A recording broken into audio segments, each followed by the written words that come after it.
Hello there guys, you're listening to Ebird Online and I'm back with another review. And so today I'm going to be talking about Jovi and Yara. Oh guys, Jovi at the very core of his being is both a liar and an idiot, and I'll take no discussion on this. However, by this point, I have absolutely zero expectations of him, but you know Jovi, he still manages to let me down. So this week, Jovi and Yara had the engagement party that, well, nightmares are made of. So I thought I'd better pick it all apart for your listening pleasure. If you haven't done so yet, please don't forget to subscribe to my channel. Thank you so much to everybody that's subscribed so far. I really do appreciate the support, and please don't forget to smash the like button. Oh, and you can follow me on Twitter at Ebird Online. And so, without further ado, I give you Jovi and Yara. So this story picks up where we left off last week, and they're in the taxi and they're arguing about food. Yara's explaining to him that she doesn't like crawfish, and that she's also very upset that that's all he brought back for her. He knows she's pregnant and she hasn't eaten for 2 days.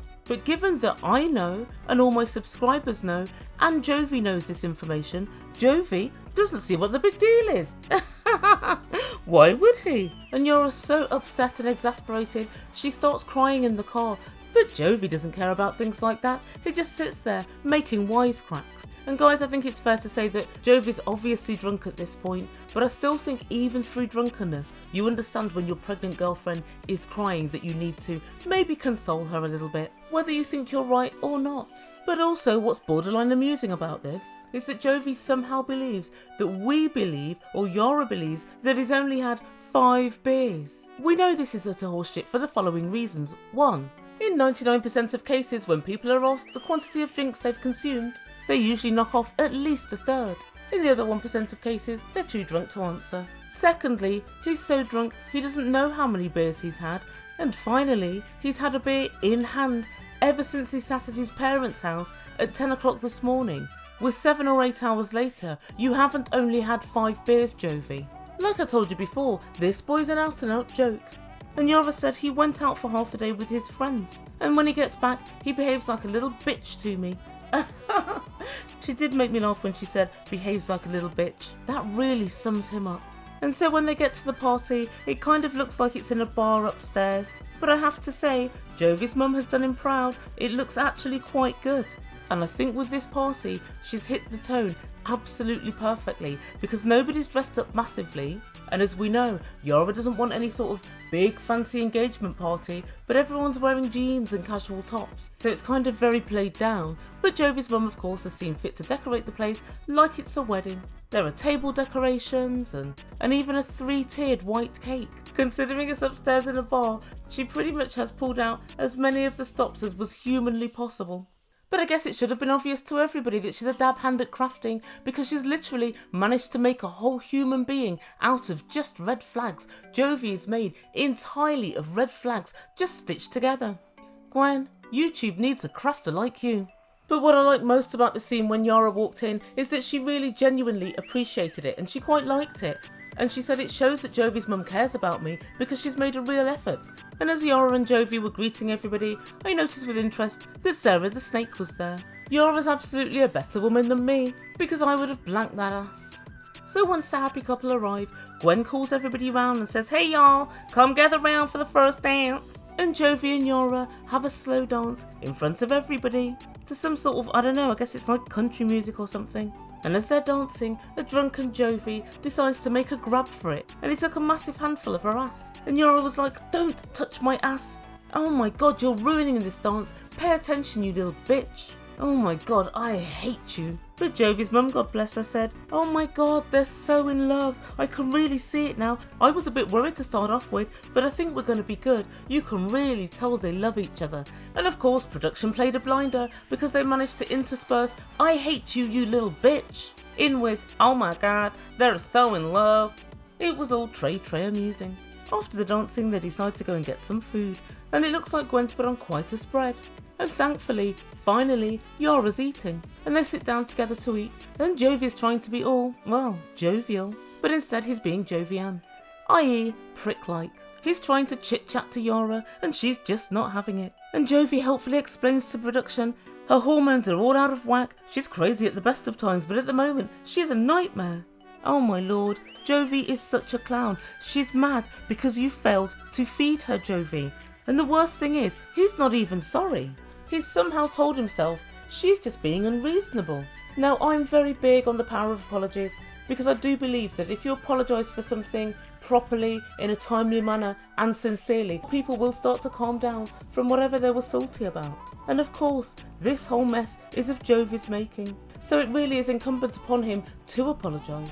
And if we cast our minds back just a couple of weeks, we realise that Jovi's been drunk at many key points within this relationship. My subscribers have been saying it since week 1, Jovi's an alcoholic, and I've got a feeling, in fact, he possibly is. So they haven't been together all day. As we know, Jovi went out for a drink, king binge.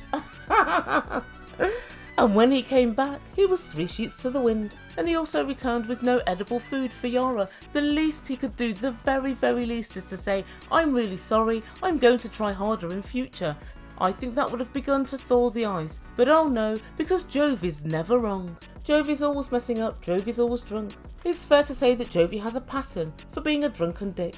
But Jovi's got a plan. What's the plan, Jovi? Is it a plan to apologise for your wrongdoings, for going out and getting drunk and leaving her and not bothering to feed her? No, it's not. It's a plan to cheer her up by telling his parents that she's pregnant. And so Jovi calls his parents over and they sit down opposite them, and Jovi said, do you want some news? We're pregnant. Mum said, really? And you could tell that both the parents didn't know what to say. And his dad said, oh, y'all want this? And whilst I think Gwen seemed genuinely happy, I think the dad was a little bit more hesitant. But she was gushing. She said, it's the best news of the night. I'm bursting at the seams. And Jovi said, we're going to have to keep it quiet for the time being because it's very early. And then Yara came in with a one-liner, and she does make me laugh. She said, yeah, don't tell anybody. I want a glass of champagne later and I don't want anybody to judge. And they stood up and there was big hugs all round. And Yara told Monty, you can call me daughter now. I don't think so, Yara. Monty's not convinced. Jovi's so happy that Yara's smiling again, he decides to have a drink to celebrate. And he disappears off with his friends, back on the piss. And guys, this next section was really difficult to watch. He just left Yara all on her own. And as you know, Yara's all dressed up to the nines. She's like a fish out of water at this party. Everybody else knows each other. They're all friends and family from a small town. And basically Yara stands in the middle, looking around for Jovi the whole evening. And it was so noticeable, it even got so bad that at one point one of his friends came over to her and said, why are you looking so upset? And Yara said, I can't find Jovi, he's left me all on my own, and I hate it when he's drinking. When he's drinking, he doesn't care about anything or anyone. And his friend said, yeah, he should be taking care of you. This is both of your special night. You don't know any of his friends or family. He should be introducing you to everyone. And I was thinking about this, whilst what his friend said was completely correct, and he should have been introducing her to people and he should have been looking after her, why do you need to say it and back it up? I do think that the friends are low-key jealous of the quality of woman that Jovi's managed to pull. And I think that's part of the reason why they're saying, oh, it won't last 2 minutes, that and the fact that, of course, they know Jovi. But also I wonder to myself, who has friends that go up to the partner and actively shit stir on the night of your engagement? Who does that? I tell you who does that. Jealous little biatches. Finally, Yara spots Jovi. Jovi! Jovi! Jovi! By this point, she's 2 meters behind him. Jovi! He tries to actually walk away, drink in hand still, and pretends that he's lost the ability to hear. And finally he turns around and she says, oh my god, are you drunk? And he's gurning, dribbling and wobbling on his feet. And he said, no, I'm not drunk. In that case, we need to get Jovi to a hospital ASAP. He's got some sort of motor neurone disease. He's lost control of his faculties. Not his mind, he never had that. And Yara absolutely went ballistic. And they go outside to talk to production. Thank the Lord for that, finally, somebody to mediate between these two. I wonder what the producers have got to say.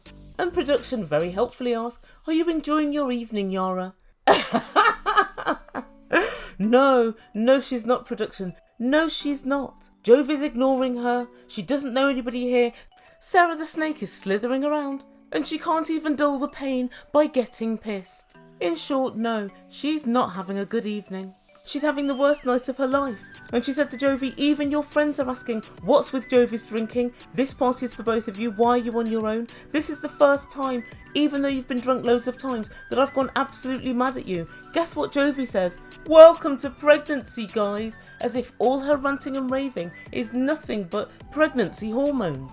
And at this point, guys, I personally would like to kick him so hard in the crotch that my feet burst into flames. And Yara continues ranting and raving, and Jovi just looks drunkenly at the cameraman and smiles. And then he said, "I'm gonna walk away if you continue." And Yara said, "Do you think a girl that's like me deserves somebody like you? Someone who's smart and beautiful? I deserve better." And I know loads of you guys think that Yara's a gold digger and she's a nightmare, but for what it's worth, I think she's absolutely correct. She doesn't deserve Jovi. Nobody does.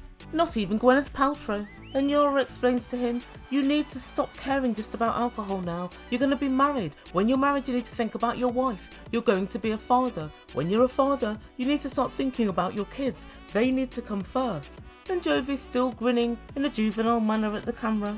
And he said, "I'm going to walk away if you continue." And production asked, "Are you upset that she's not having a good time?" And Jovi said, "I absolutely don't care." And by this point, poor Yara's crying yet again. "Jovi, you're unbelievable. You need to think about people other than yourself. I don't deserve this. I deserve better." Production again. "How do you feel hearing this, Jovi?" Jovi said, "It sucks. I don't want to hear it anymore. I'm over it." And with that, Jovi just turned round and walked off. And that was where we leave things for this week. So what do I make from all of this? Well, my view is it's very difficult to see a way out of this for Yara and Jovi. I literally cannot imagine Jovi changing. And between this couple and Jovi's parents, everybody seems to combine together to make quite the toxic little quartet. So for what it's worth this week, I don't think that Yara was at fault, but the reason that Yara gets such short shrift, I think, out on the internet and also really from Jovi is because she does like to moan. And even though I find it quite amusing and it's quite comical moaning, I guess if you're the one being moaned at, it's actually not that funny. And she's also truthful, literally to a fault, about New Orleans and how she likes her new environment. If you consistently moan all of the time, when you have got a valid complaint, it falls on deaf ears. But by far the biggest problem that Yara has is with her eyesight, because she should have seen the bozo in Jovi from miles away. But oh no, she moves halfway around the world to be with said bozo. And as my grandmother used to say, "You made your bed, now lie in it." And so unfortunately Yara's got to lie in Jovi's no doubt crispy sheets. And then we get to Jovi's mum. Well, she's very clearly treated Jovi like her little emperor all his life, and he does seem like quite the spoiled brat. And I think also, up until this engagement party, she hasn't been massively welcoming to Yara, and she only saw her twice when Jovi was away for a whole month. So I think because of that, Yara feels very isolated. And we don't know too much about Monty, but one thing that did stand out to me is he finds it hilarious that Jovi goes out with strippers. Why, Dad? And also, without even knowing Yara, he said, "Well, you're just here for the money. Do all Ukrainians want to get here for the cash?" Oh, and I almost forgot to mention, he did say last week something along the lines of, "Is Yara in the house with all of our valuables? I hope we locked them up." And everybody laughed along, and I really didn't like it. Right, so because Yara's Ukrainian, there's the inference that she might steal from you? Or is it because she's poor she might steal from you? I don't quite understand. Yeah, I wasn't massively impressed with Monty's attitude. But then finally, we have Jovi, the perennial child. He's a virtual alcoholic. He doesn't seem to ever want to grow up. He sees no wrong in not telling Yara when he was going away for 30 days within 2 weeks of her getting into the country. He lies at the drop of a hat. So much so that the truth literally bends itself around him. He loves life down at the strip club. Jovi thinks when he walks in it's a round of applause he's getting, but it's not. It's the sound of 50 vaginas slamming shut. But his major crime for me is the dismissal of Yara's feelings. So when Yara walked into the flat, there was broken furniture there. No big deal as far as he's concerned. She's pregnant, but he doesn't care if she's fed or not. And even when he does offer food, it's food that's dangerous for pregnant women. For the next 9 months, every time she has a problem, he's going to say it's pregnancy hormones. He left her alone at the party and tried to ignore her when she called him in a very strong Ukrainian accent. So I don't know about you guys, but I've got a feeling that with Jovi's familial support for his behaviour, I don't think he's likely to change at all. His friends didn't seem very impressed with the way he treated Yara, but I can almost hear Jovi brushing that aside now. I've got a feeling Yara's got what she's got, and she's going to have to like it or lump it. But guys, please let me know what you think in comments down below. Do you agree with me that there's no way out of this one? Also, please don't forget to like and subscribe and share, all of that good stuff, and I'll see you soon. Thank you so much for listening. You've been listening to Ebird Online, and I bid you good day.